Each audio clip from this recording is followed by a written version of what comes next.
as I talk about my workaholism, okay, I will also say that there's very seldom a day that I don't want to go to work. I love my job. I get to do things that are fun, I think personally. I get to create programs that are going to help students develop into who they are. Yeah. I get to oversee certain aspects of like young people coming into their own and learning more about themselves and overcoming challenge and everything else. I get to sit with students who are struggling and help them through that. Like, to me, that's not work. That's like a blessing.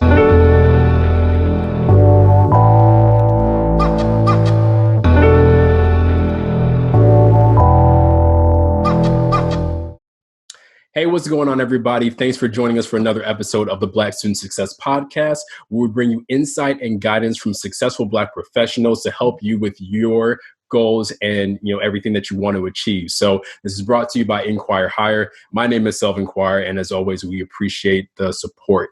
So today's guest is a highly experienced professional within higher ed. So he's worked for a number of different colleges and universities, recently holding the titles of Vice President of Student Affairs, as well as Chief Diversity Officer of his school. Now, what I find interesting about his experience is that his education is solely based in psychology. So we're going to get into how he has taken that education track and match it up with this college environment, how he thrives and kind of the goals that he wants to get into. And also, he is a proud member of Iota Phi Theta Fraternity Incorporated. So let's welcome Dr. Lawrence Chatters to the show. How are you doing today?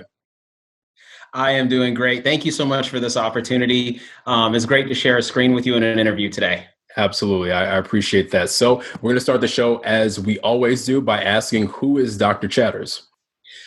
Man, that is such a great question. When I hear that question, who is Dr. Chatters, a number of different things come to mind right away. First and foremost, I am a man of faith.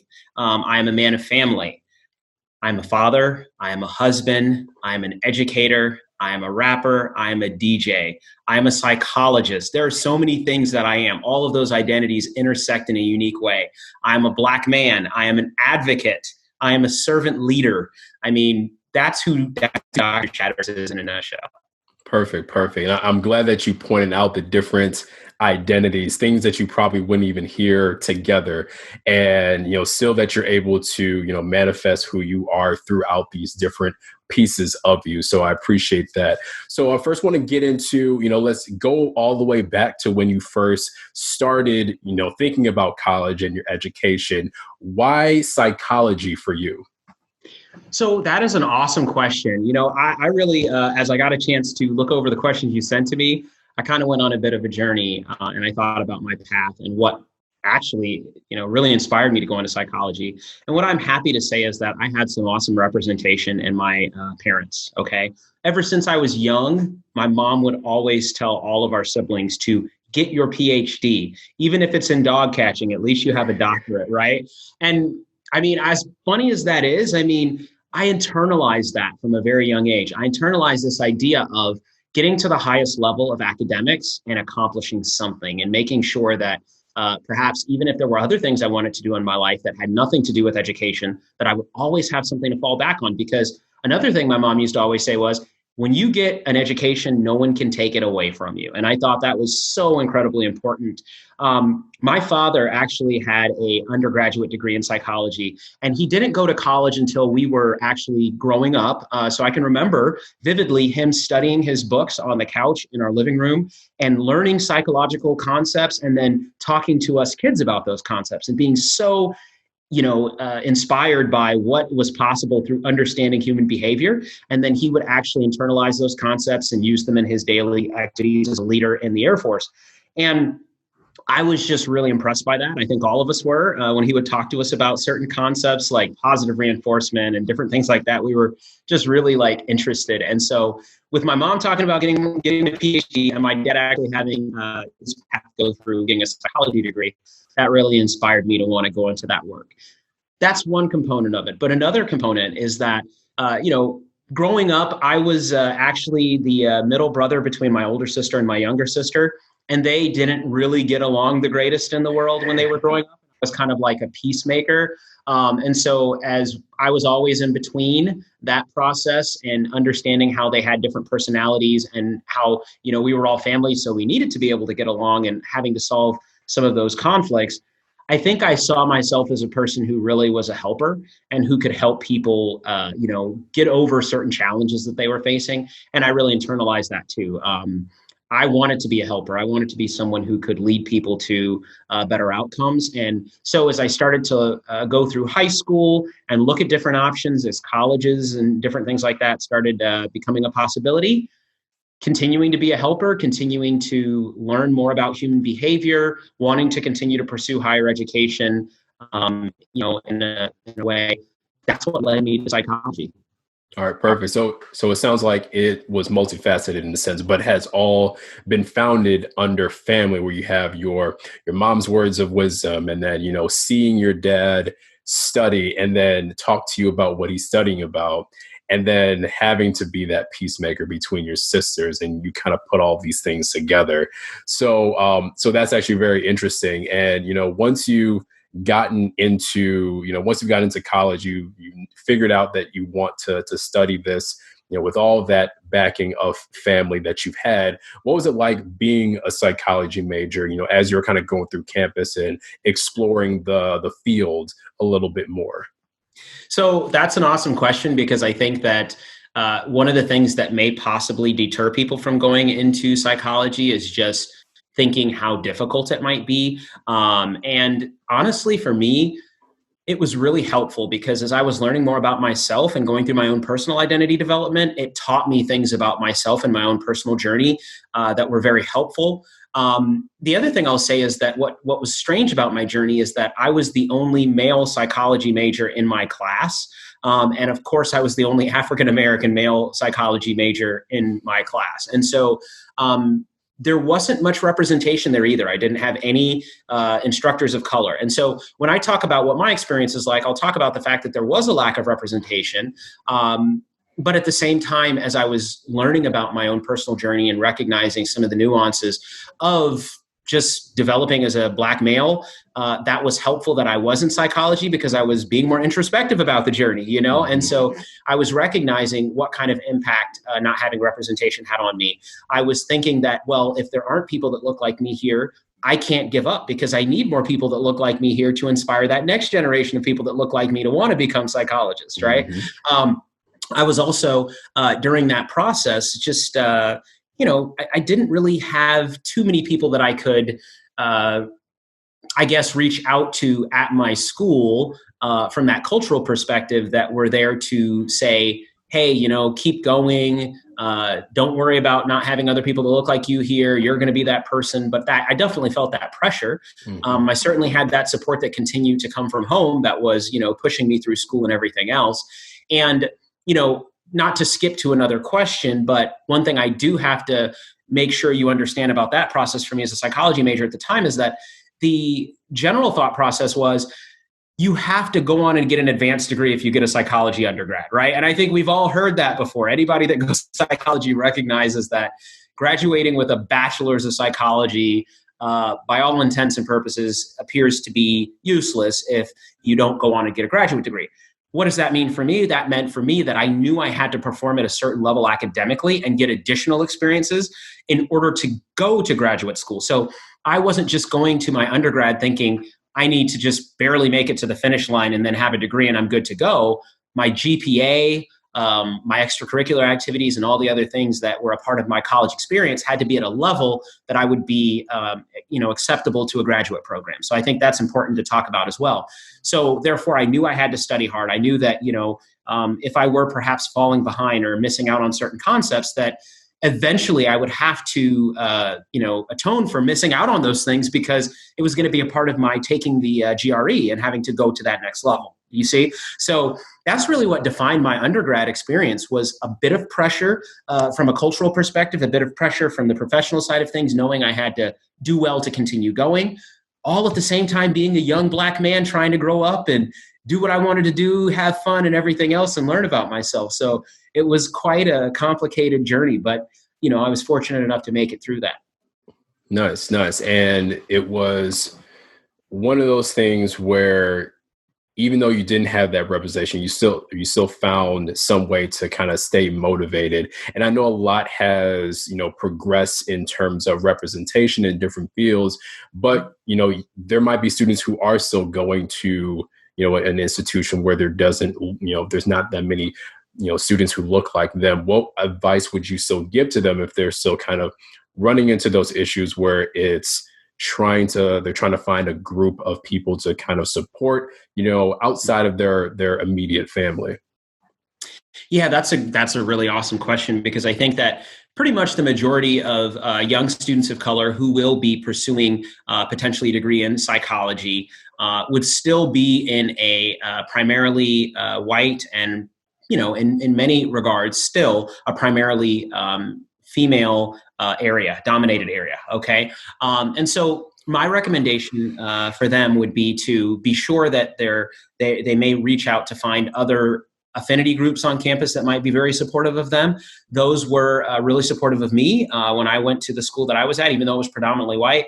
I joined an organization called African People's Association of Cultural Unity, where other people of color were there who were also going through the same struggles that I was, and also had a lack of representation on campus. But we did that together. We struggled through that together. And what was amazing about it is that we all knew, hey, if we don't make it, then we may not be able to lay that foundation for that next group of people that comes through that looks like us, to give them hope, right? We also had, I think, in common that we had a family that was very supportive of us, really pushing us to succeed.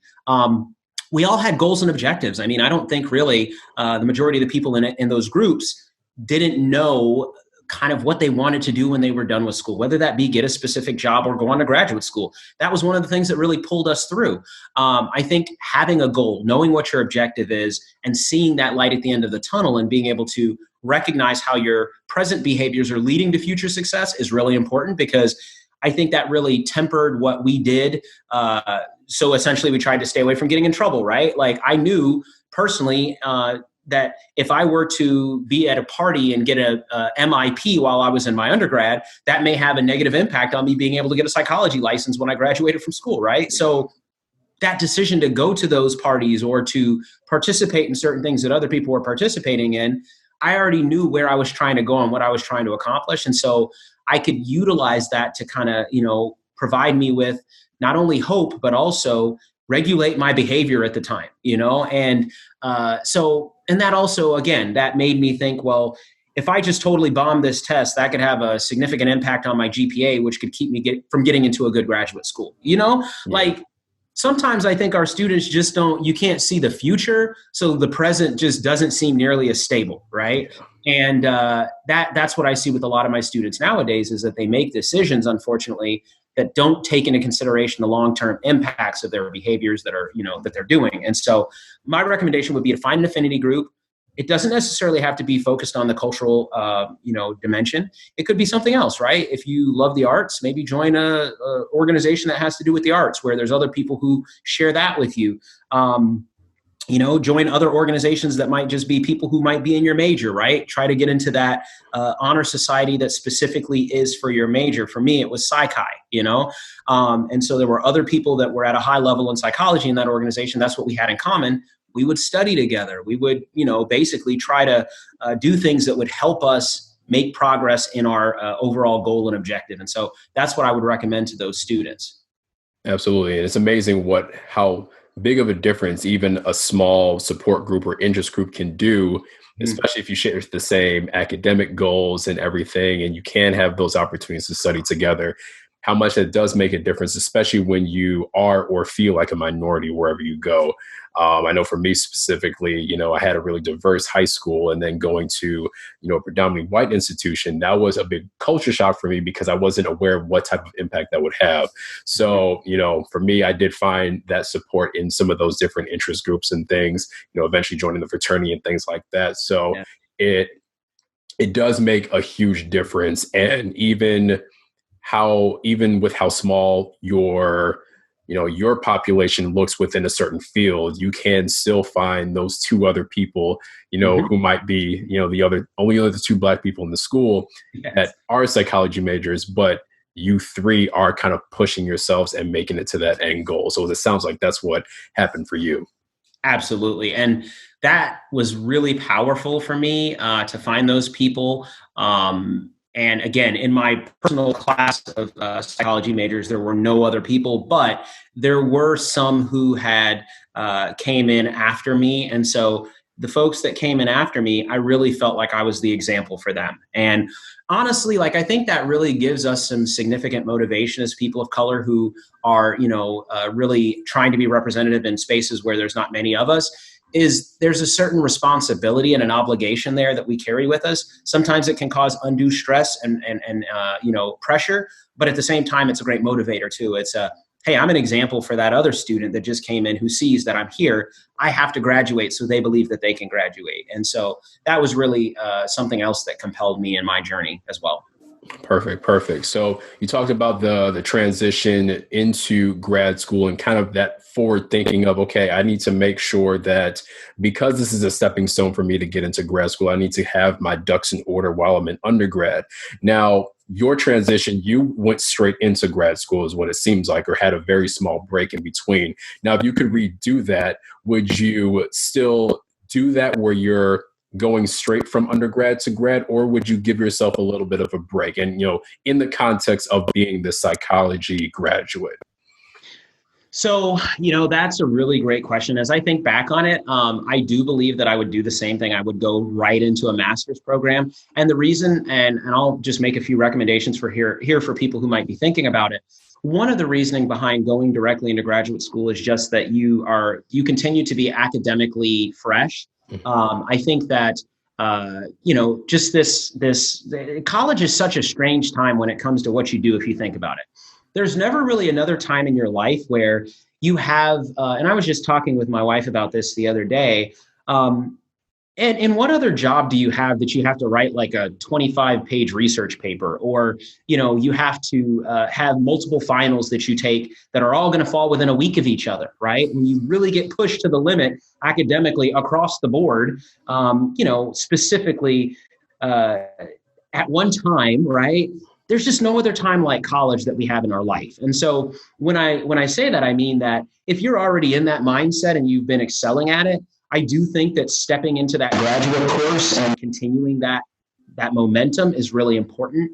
Because again, when you go back to work, you kind of get used to this idea that you do your work at work, maybe you come home, you're at home. Honestly, here's a real question for you. When's the last time you had to write a paper?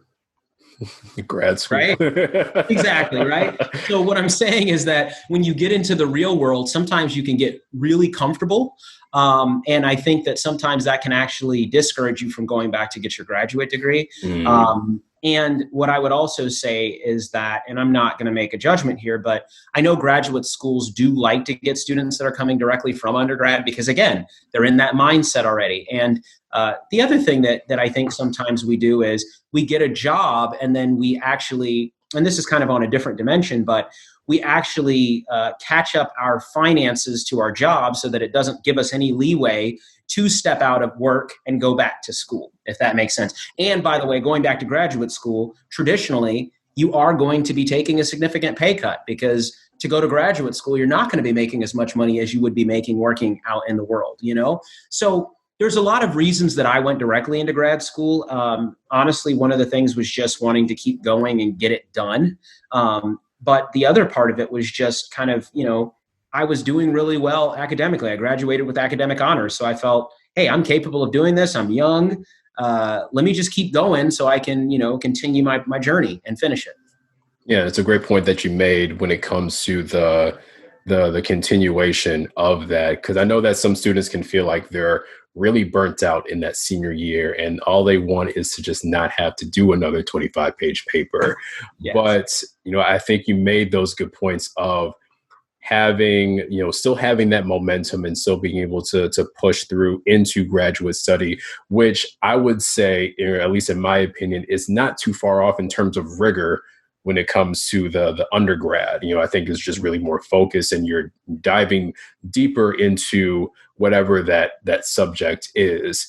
And the financial point that you made is also good because we can get that job and have that, level of comfort, not only just with the work that we're doing, but, also with the pay that we're getting. Mm-hmm. And then it might be a little bit more difficult to take that cut, unless you've prepared yourself for that. So, even making that point, I think for someone who may still consider taking that break, they're already in the mindset of, okay, by the time I do get to school, I'm going to have to make sure that, my finances are in order, or whatever situation I'm in, so that I don't feel that strain, as I'm trying to focus on doing really well. Because again, that could be a stepping stone to a doctorate program. So having those things in order so that they're able to just strictly focus on the school, I think is definitely good in that regard.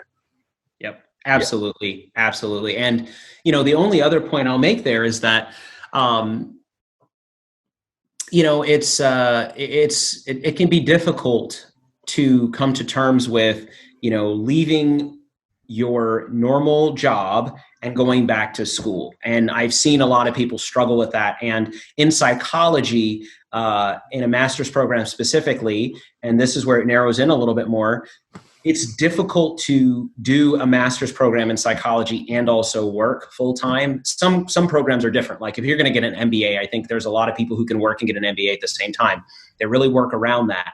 It's not the same in every different area. And so folks need to really look at graduate programs that they might be interested in, even if there isn't a way for them to potentially go directly into a grad program, and find something that might allow them to take a class here and there and chip away at the degree while they're still able to do something else where they're making some money. Perfect. Thanks for making that point. Yeah. So now let's jump into the actual work that you've done, either while in grad school, post grad school, and things like that. With the psychology degrees that you have gotten at that point, and then the work that you're doing at that time, weren't necessarily directly quote unquote psychology jobs. Yeah. So my question to you, with what you picked up in those programs, how have you been able to use those studies in your line of work?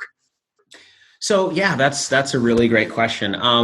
One of the really awesome things about the program that I was in is that it was a community counseling program, and it was a science practitioner, essentially, foundation of that program. And so not only were we supposed to understand the research behind things and really understand how to go about doing research and everything else, but we had to take that research and use it to inform our practice. And as practitioners, we had to get out in the community and do things. And so the really awesome part of my program is that I got to work with a wide range of communities while I was in my graduate program. I got to do a wide range of things through the assistantships that I did, essentially. And for folks that want to understand better what an assistantship is, it's essentially where a school provides you with a job. And as a result of you having that job, not only do you get a stipend on a monthly basis, but you also get your graduate program paid for. Okay. And so through that process of having these different assistantships in different areas, I was exposed to a wide range of opportunities. Those opportunities were that varied quite a bit. So in my master's program, I got a chance to work at a community center where people from low socioeconomic backgrounds were able to come and get mental health support and interface with different programs in the community. I also had an opportunity in my but my master's program to work on a specific research study and work with a statistics institute. And so that was kind of a very different, two different assistantships that I had there. In my doctoral program, I had the chance to work with elementary English language learners at a local elementary school. I had a chance to work with high school students who were transitioning from that, essentially in their first year, where there was a program that we did to help them make that transition quicker and more effectively with education behind it and counseling. I had a chance to work in, as a advisor in the Office for Academic Support and Intercultural Services with, first generation college students. So I got to see that perspective. I got a chance to work in a women's center as the men's program coordinator, where I talked a lot about, some of the issues that face men that are going through their development process in college. I worked in the Nebraska Athletic Department as the diversity and inclusion coordinator. I taught an academic success course for 2 years. And then I also had a chance to, work as an intern for the Big Ten Conference. That's a wide range of things, right? And so what I want to make a point of saying here is that I absolutely advocate for, young people getting as many experiences as they can while they're in graduate school, because I think it really broadens your experience and it gives you a better chance of getting any job that you would want when you're done, whether it be in your specific area or not. And the other thing I have to say is that when you go into a psychology program, usually there's two tracks that you're going to end up on, especially as you go into a doctoral program. One of those being going into academia. So being a okay. One of the second tracks that, some folks end up going on, but, not so much, is just being a general practitioner in the community where essentially you would see clients, pretty much all the time. Now, the reason that I say a lot of people don't end up going on that track is that, there's this third track in counseling programs, which is also just working in a mental health center where you would have your clients come in to see you there and you're a part of a bigger thing. So the private practice is something that you would eventually get to. The working in a university counseling center or some other setting is the one that a lot of other folks go into, and then the academia piece. I didn't do any of those things, right? Like you said, right? I kind of, as Robert Frost says, I took the path less traveled by. Yeah. And that path for me was I did a postdoc at Penn State where I was in a university counseling center after I finished my doctorate. And then a position came available as a vice president for student affairs. And honestly, when I was interviewing for that job, what I can say is after telling you all the aforementioned experiences that I had a significant amount of experience in student affairs at that point at the university level. It may have been as a graduate student and it may have been multifaceted, but what I can also say is that I was earning experience and learning a lot of things about how student affairs in general works through the lens of mental health, which has become so important in recent years when you look at the university setting in general, right? That's one of the main things that we focus on is mental health. And so Absolutely. I was really in a position when that opportunity came around with my experience and with, being a little bit older and having a doctorate in psychology to take that position and be competitive for it. Okay. Now, I have encouraged other colleagues of mine who've had similar experiences in their graduate programs to venture out and look for other jobs that they might be interested in within student affairs and other areas. It's hard to do though, right? And that's one of the things I want to tell the listeners is that don't find yourself pigeonholed in where you can go. Always see yourself as someone who can be multifaceted and do anything, because my opinion is that we can all be trained to do anything. Okay. Your work ethic, your ability to do research, your ability to understand how systems work and make progress in those areas as a leader. All of those things are unique to you. I mean, that's not necessarily something that you specifically learn in school, right? So just be more global about what you think your future could be. Even if you go into like getting a sociology doctorate or a psychology doctorate, don't limit yourself, because, I think those are very, well-versed degrees that put you through such a mental ringer, right? And going through the process of getting those degrees that you learn so much about so much during those programs. And so that's that. When you say, it was specifically psychology, what I would say is psychology is honestly just a better understanding of the world in general. Mm-hmm. And that goes to any specific area. And so, that's just kind of like my overall opinion on that. I think that, I had an opportunity to get into something that was diversified because I had a diversified, career to that point through my doctoral and master's degree programs. No, so it was really organic for you in the sense that you took on all these different jobs and assistantships all in the midst of your program. So it wasn't like you were stretching too far to get to these. These were kind of, in a sense, embedded in what your studies were.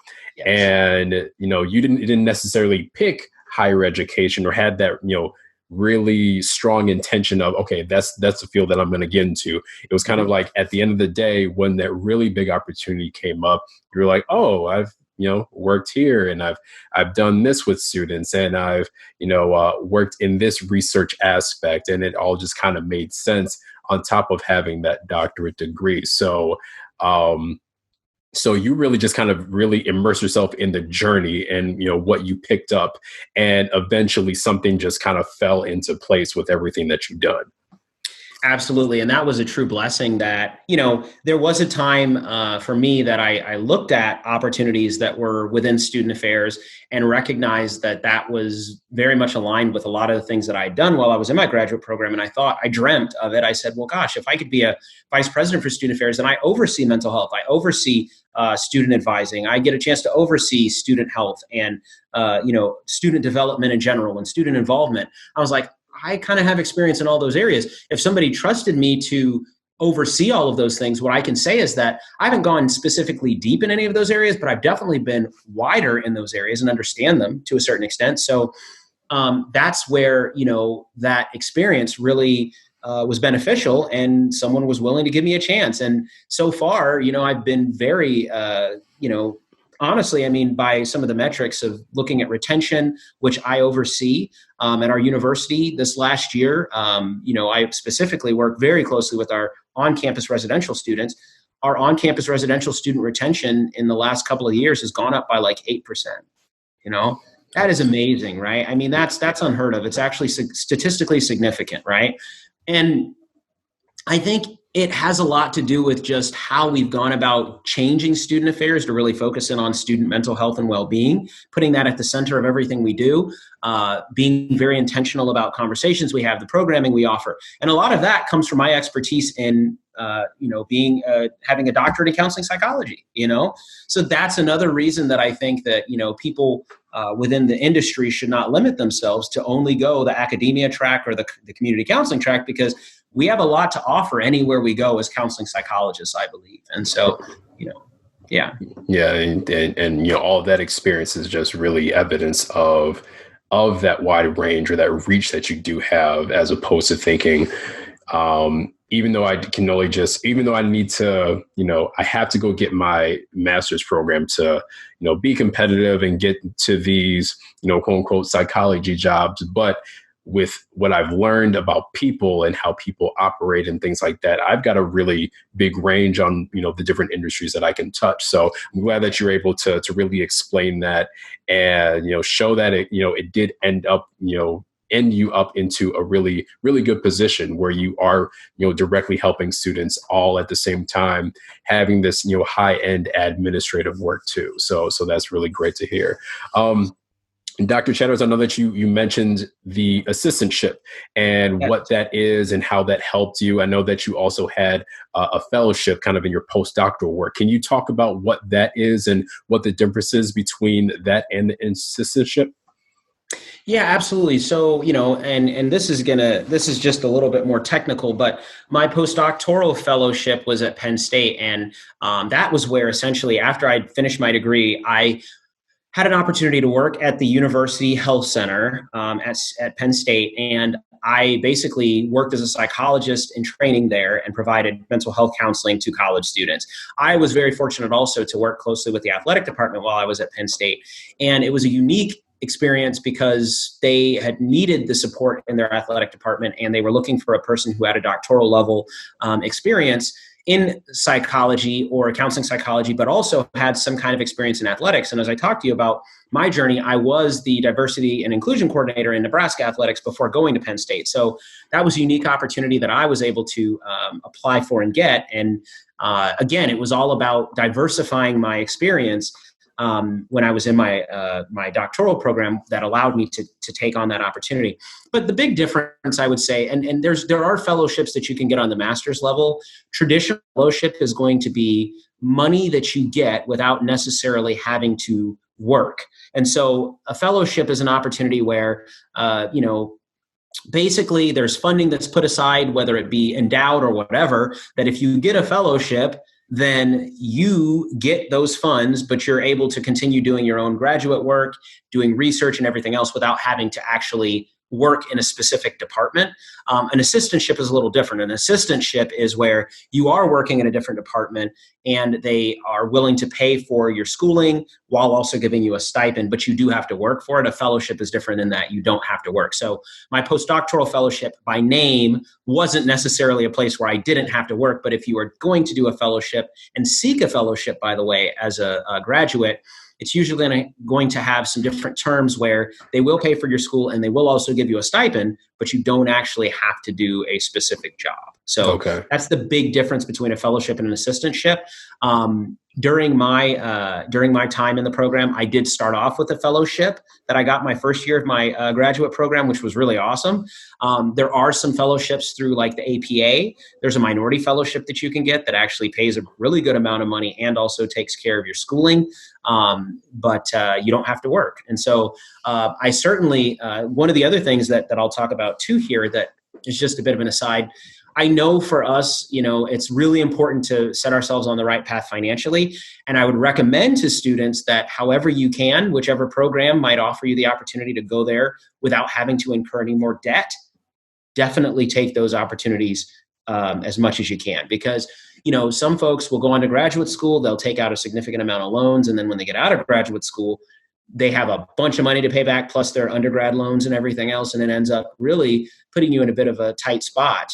So make sure you look for those opportunities where not only are people going to allow you to be a part of their graduate program, but they're also going to provide you with, funding to participate in that graduate program. And what I would say is that for sure, especially for some of our young people of color out there, there's a lot of different opportunities out there for you. So make sure you do a very exhaustive search of places that might have minority scholarships, that might be specifically seeking out, additional different people from different backgrounds to bring into their programs. Because, if you don't have to incur any additional debt as a graduate, then you're starting, one step ahead of the game. Absolutely. Great advice when it comes to that. So let's actually get into, with everything that you've done in terms of the work, the assistantships, everything that has led up to where you're at now, what would you say is the most important lesson that you gained from all of that experience that you either feel like you can apply at this point or have been applying throughout that journey? Man, that's such an awesome question. To be honest with you, one of the things that I've learned about through my journey and through all of the things that I've done is, never put an arbitrary limit on what you're capable of doing. I think oftentimes, especially as like people of color, and for me personally, especially as like a man of color, there's been some times that I've wanted to say, oh, well, I can't have that opportunity, or I don't think I could do that. But at the same time, what I would say is that my ancestors have also like encouraged me when I get into those moments and said, you can do anything. You're capable of anything. You come from royalty. You come from a people that have persevered and overcome significant challenges and done amazing things. Like, no, you can do anything you want. You're the only person limiting you, And I encourage our listeners to, however they can, really listen to the ancestors as they, try to push you toward greatness, whether that be your family, people around you that are friends who try to, encourage you. Listen to those things, because honestly, there was really no reason for me to logically try to go after the position that I currently have. Logically, it didn't make any sense, right? I could have talked myself out of it. Oh, I don't have enough experience for that. Why would anyone hire me as a vice president for student affairs? Like, I don't have all of that experience that I need. But instead of doing that, I actually made my mind up that I was going to find an opportunity that somehow I could get. And I thought to myself, if only they give me an interview, if they'll just give me an interview, then I can prove to them that all these experiences that I have do align with what they're looking for, right? So I saw what I could be potential wise, as opposed to limiting myself to what I was at that time, And I encourage our listeners to do that. Don't be sitting in class right now and struggling in that intro to psych course that you can't finish your doctorate in that area, right? And what I'm telling you there is that there were some struggles that I had in an intro to psych class, right? But I didn't let that get me down. I just kept pushing forward. The other thing I've learned, honestly, besides just, really hunkering down and being able to see yourself for where you want to go, is just keep working. Working hard and persevering is so much more valuable than being smart or having a high IQ or, even in some cases having privilege. Because when you have privilege, I think sometimes you give up and you're like, well, I didn't get it and maybe I'm not supposed to have it. If you're just a hard worker, you're like, I didn't get it this time, but I'll get it next time because I'm going to work hard enough to get it, right? So I think that that's the other thing I would tell, the young generation out there is that, hard work honestly beats privilege, and it also can beat, having a deficit, any disability that you might need to overcome. It beats all those things. Like, and this is another point I want to make, and I don't want people listening to this to think that, I'm like some extremely smart person or anything like that. I don't think I am, honestly. I just think that I'm a very hard worker and I don't like to give up on things. And so when there were times that I'd have to go back and revise a paper, or, maybe I didn't get a good grade in a graduate course and I was not I was maybe the least smart person in a class, right? I listened to the ancestors and I heard them saying, you know what, you are enough. You can work yourself through this. You can do it again. Go ahead, submit that again. Talk to the professor. Do what needs to get done, to make this happen, right? Very fortunately, too, I had one of those ancestors that I didn't have to listen to whispers of because it was my mom and it was my dad, right? Yeah. And they would come alongside me whenever I was struggling and say, you're not going to give up. You're going to keep going and you're going to make this happen, right? And let me tell you, there were so many times that I wanted to give up. But what I found always is that when I would persevere and I would actually make it through that challenge and that feeling of wanting to give up, it was so much sweeter on the other side of it, And so I would just say, honestly, don't limit yourself. Shoot for as high as you possibly can and recognize that the only way that you are going to get an opportunity is if you ask for that opportunity or you go for that opportunity. They say you miss 100% of the shots you never take. Mm-hmm. There couldn't be a realer statement, right? Had I not applied for the job as the vice president for student affairs coming out of a postdoc, right, which makes no sense whatsoever, I would have never gotten it. I would have for sure not, gotten there. So, and there's been many other opportunities, by the way, in my life that I've just, been very fortunate to have access to just by asking the question. Yeah. The worst somebody can say is no, right? And to me, I'm okay with no, I'll figure out a different way to make it happen. So hard work, being able to see your own potential, listening to the ancestors as they whisper your greatness to you. Those are some pointers that I'd give those young people. Very perfect. Yeah, I've also heard the term, or no stands for new opportunity. So the worst that can happen being said no. I think once you've gotten over rejection, or just kind of like, okay, that just means something else is going to come by, or this wasn't meant to be, then it makes it a lot more exciting to see what that next thing is. And like you said, once you've gotten over that adversity of whatever that situation is, mm-hmm. it makes it that much better to have achieved that. And then you can tell that story, or you can even revert back to that story whenever you have a new challenge ahead of you and say, I got through that last one. I'm good. I'm going to get through this one. So yes. That's totally perfect. Now, with everything that you do, Dr. Chatters, with the, you talked about, with me, off air about, your new challenges with making sure that the students are safe in the midst of this pandemic. Just the idea of, being within psychology that can allow you to take on a lot of stuff, a lot of people's challenges, and, hopefully not internalizing it too much. But what kinds of things do you do to, keep yourself together, self-care? What types of practices do you do for yourself? So that's probably one of the things that I'm worst at, to be honest with you.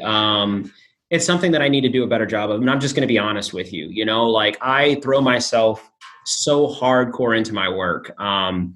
I always get to work early. I usually leave work late. I'm always checking my emails when I'm at home. I have not set good, healthy boundaries for myself. But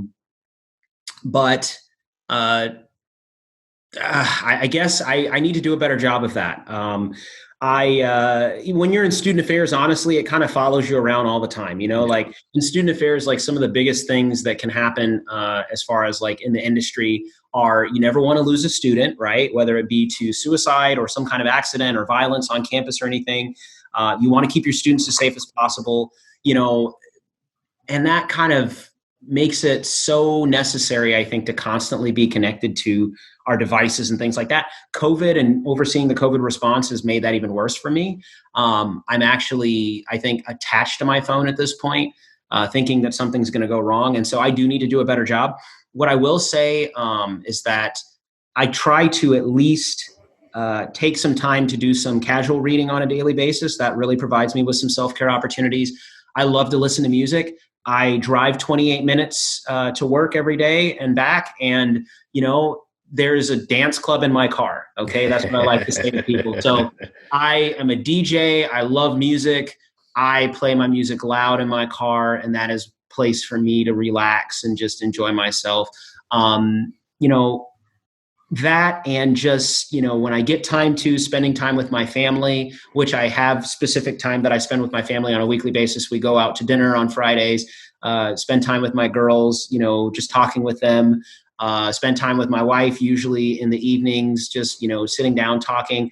I call her on the way home sometimes just so we can talk. And, we work at the same place, by the way, but we don't drive to and from work together. And that's because, again, that's some of my private time that I use to kind of relax and such. But I think talking to my mom and my brothers and my family and spending time with my brother and his family, since he lives close to me, all those things bring me great joy and just enough space to keep going. I'm very fortunate that I usually get sick on the weekends. So, I don't have to take any time off from work. Nice. Strategically, I'm like, I don't feel good. Good thing it's Saturday. I'm just going to relax a little bit longer. I would say, in doing stuff like this brings me great, great joy. I do a lot of public speaking too. I do a lot of inclusion and equity work, some volunteer where I'll actually just, if a company needs someone to talk about inclusion and equity, I'll come in and I'll do that free of charge because it's a volunteer thing that I do. But I enjoy it, and I love telling my own personal story and how I've been able to overcome challenges and be representative to some of those other people of color in those companies to say, yeah, look at that guy, he's whatever, and he's talking to us. I can be that too.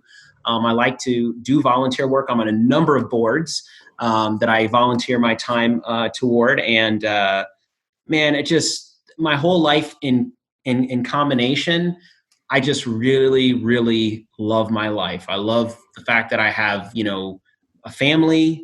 I love the fact that I get to work closely with students on a daily basis, which, by the way, that's the other point that I should make here. As I talk about my workaholism, okay, I will also say that there's very seldom a day that I don't want to go to work. I love my job. I get to do things that are fun, I think, personally. I get to create programs that are going to help students develop into who they are. Yeah. I get to oversee certain aspects of young people coming into their own and learning more about themselves and overcoming challenge and everything else. I get to sit with students who are struggling and help them through that. To me, that's not work. That's a blessing, right? So that's the other point I wanted to make, is that I've had jobs where I've actually felt like it was a job, but this, honestly, I don't feel like it's a job. I feel like it's a calling, and I love doing it. So that's one of the things that gives me some great benefits as well. I think is just not necessarily feeling like I have to go to work. Yeah. Well, as I appreciate your honesty, and as much as you made it sound like you just don't do self-care, it sounds like you have some skills within that, and that you, even though you find, it sounds like you find some of that self-care in some of that volunteer work that might not necessarily be directly related to your job, which is good to hear that self-care can take forms of other types of things that you get involved with, not necessarily sitting in one place and not doing anything. So it really just depends on what works for you personally. So I appreciate you, expanding on that. So before we wrap up everything, I did want to, ask one more question just to kind of see, with you having gone to so many different places, it sounds like your work has taken you across the country, and you make a full circle back to where it all began for you. If you could take the top 3 things from all the different places that you have visited, so out of all the places, the top 3 from those places to I guess create the perfect place, because every place has its pros and cons. What would you say are those top 3 features? Oh, man. So I would say family is one of the top 3 features. Living close to family has been an absolute blessing. My wife's family is from here in Nebraska. When I went out to Penn State, my older sister is out there, and my mom is living with my older sister. And I took my whole family out there when I went to do my postdoc. And so family would be one thing, like family proximity. Okay. Yeah. Like being able to like call up a brother or sister and say, hey, let's get together. Right. Like that provides me with a significant amount of just like relief, and relaxation, is being able to spend time with my family and my wife's family. So family would be one of them. Another thing is just opportunity. So one of the things I'll say, I think my daughters have here in Nebraska, because of like my wife and I's connections and stuff, is they have a lot of opportunities, and we get a chance to, take them to do so many different things and learn more about themselves. And that's one of the things that as I get older, I appreciate and respect more, is just them being able to like have access to opportunities. So access to opportunities for my daughters is another thing that I really take very seriously, that I would take anywhere I would go. And the third thing I would say is just for me personally, and one thing I didn't mention that I do for self-care is I actually still DJ. So I actually DJ weddings, I DJ school dances, and I actually DJ at the university that I work at every now and then, just to like have fun and like bring music to the students. And so being able to like honestly like share my other talents that I have, whether that be speaking or DJing or, music, different things like that, that's a third component that I would bring with me. So when I went out to state college and I was doing my postdoc out there, I didn't ever have a time that I could DJ really, because I was, not in a place where I knew people and I could continue to do that. But when I came back to Nebraska, I jumped right back into DJing weddings all the time. And so me playing music and bringing music to people and being able to like, showcase my skills there as a DJ and stuff, that's really, really relieving for me and relaxing for me. And being able to share my talents with my university and my students so they can see me, as we call it, in flow, playing music and just like really being lost in that process. I love it. So family, being close by, honestly, like the secondary component is having opportunities available for my daughters so they can really grow and become who they want to be. And then the third thing is just opportunities for me to share my talents with, whether it be my colleagues or those folks around me. Those are the three things that I would take from all those places that I've been over the course of my life and have them in one place. And I'm so, so proud to say to you that I have all of those things right here in Nebraska. This is like my home base. My brother and his family are here. My daughters have tons of opportunities. I get to DJ and enjoy myself there and bring that talent to my students and my colleagues. So I have all those things where I am. So you could call me truly blessed at this point. Perfect. You're definitely living the dream, it sounds like. Well, Dr. Chatters, I truly appreciate your time, your insight, your story, just all the advice that you have for our listeners, even me personally. Before we do wrap up, I want to give you the floor just in case you have anything that you want to promote. If anybody wanted to reach you in regards to any of those psychology questions, I'm going to give you the floor for that.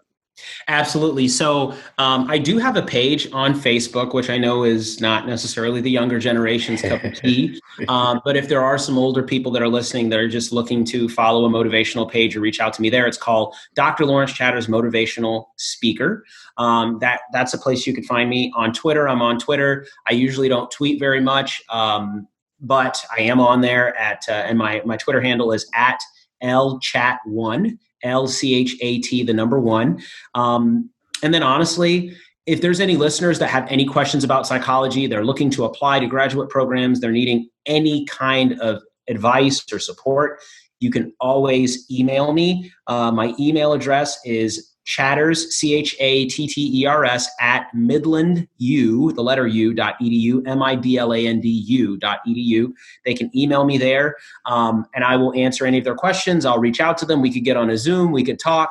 I love to help people get to where they're going, which, by the way, ties right back into why I started this whole psychology thing, which was just my love of helping people. And so through helping people, I help myself. It's very rewarding, and I love doing that. So I encourage people that are listening, make sure you reach out to me. I will provide you with some advice and support. And I truly appreciate this opportunity and what you're doing with this, because I think we need more of this, not only in our community, but overall. We just need people telling their stories and helping people understand how they got to where they're going so people can see the accessibility to those spaces. So thank you for the opportunity. No, thank you. No, this has been really good. So again, Dr. Chatters, thank you very much for your time.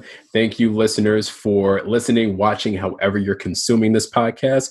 Just feel free to like, comment, share, and subscribe to the podcast. We're on YouTube. We're on your major streaming services. We are on social media as well, Facebook, Twitter, and Instagram. That's at InQuire Hire. And then we have InQuireHire.com that you can visit to see all the different resources that we have. We do specialize in college preparation. So if you do need any type of one-on-one help, just anything to supplement whatever you're already doing to kind of prepare for that next step, we would definitely love to help you. So definitely reach out to us. So until next time, peace to you and enjoy the rest of your day.